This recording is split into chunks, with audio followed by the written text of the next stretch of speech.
Hello and welcome to the Advent Drink Along today. I'm Luke and today we are drinking a beer from Heyday down in beautiful Wellington, which is their Tripel.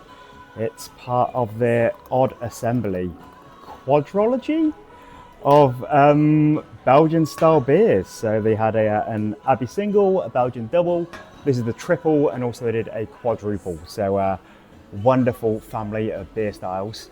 Let me just check this is on. Yep, it is indeed. Which have a lot of history to them, really. It's, these styles of beer go back many years. The Abbey single is a style that was rarely seen outside of abbeys and monasteries, really. So that's the traditional Belgian table beer, which would be around, 2.5%, 3.5%.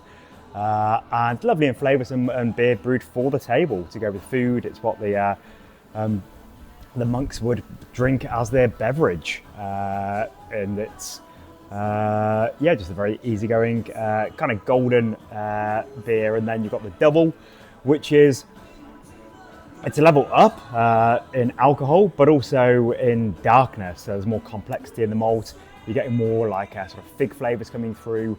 Then you go up to the triple, which is, I suppose it's the single and the triple that are both golden beers, and then the double and the quadruple are both darker beers. This is the amped up version of the Abbey single.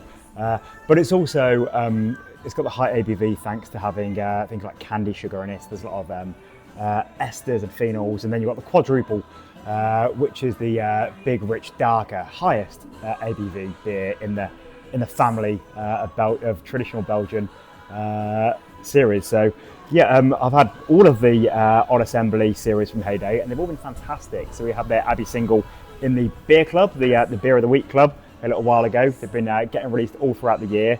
So really, really cool thing to see a great creative brewery do.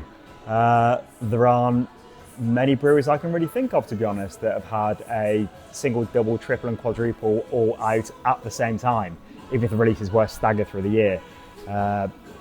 Brewers will often release one of these styles, but altogether it's been really cool. So Heyday do a really good job with this series.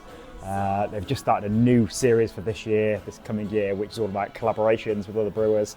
And the last year or so, they've had a really cool monthly release series where it's been an interesting botanical fruited sour beer and an interesting lager have released in tandem once a month. So it's a really nice way of doing things. I find that for creative people, whether you're a brewer or a designer, it really helps to be forced into some guidelines, I suppose, to have a criteria that you have to work to.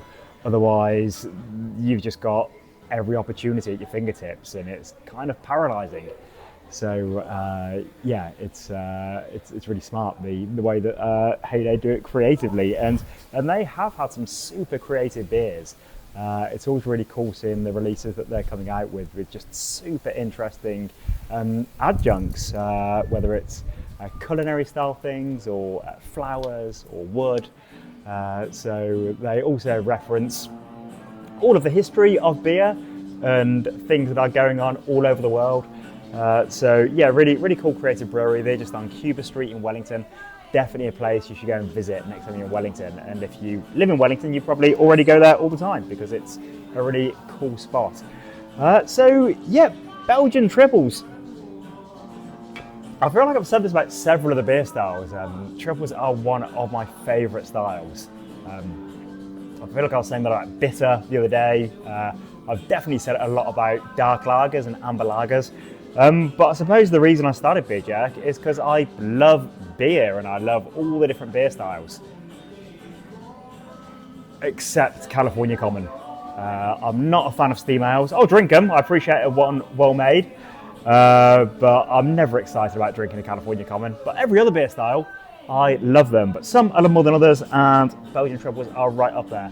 I think it is, I just love the big, bold flavours, but I love that there's big sweetness, or the perception of sweetness, because actually, this is a really dry beer, and triples are really dry, so there's a lot of huge amount of malt in there, and then the candy sugar that I mentioned earlier, so that's a specific way that you make sugar. It's like a hard crack sugar. It's sort of like, yeah, you make it in the same way as a confectioner will make sugar. It's got a similar thing. So it's a really fun project to do. So if you're a home brewer, you definitely can make your own candy sugar. At Small Gods, we made a collaborative triple a few years ago with the awesome people at Whistling Sisters, who sadly wrapped up a couple of years ago. But it was really cool working with our friend Logan, who was a brewer there, and he made candy sugar especially for our beer, which was a triple pepper triple that we used their peppercorns in as well. And you really can taste the differences in the resultant beers. So there's a lot of different kinds of sugars that are in a triple, which add to complexity and layers and really good mouthfeel and body. But of course, when you have a sugary wort, the yeast just eats all the sugars and turns it into alcohol. So you end up with actually a drier beer that has less sweetness, because yeah, the yeast do a good job at converting it all. So yeah, if you were just to use white sugar in a beer like this, then you're not going to get any of that, any of that molasses candy sort of character that you are actually getting in the beer. So really fun that it's really dry but has the perception of sweetness. And of course, it's all about the yeast as well, that magnificent yeast that does some real heavy lifting, converting all of these sugars into this high ABV beer. And you end up getting, as I mentioned before, esters, phenols. You're getting clove is often a dominant characteristic in these beers. Also that interesting kind of pear-like character, or pear drops rather, because pear drops taste quite different to pear. The interesting phenols, and it's just a really satisfying beer style, and it takes a bit of work to get it right and make it well. And this one is a really fantastic example, as the whole Odd Assembly series have been, really true to style and really nicely made. And triples are one of the most popular beer styles in Belgium.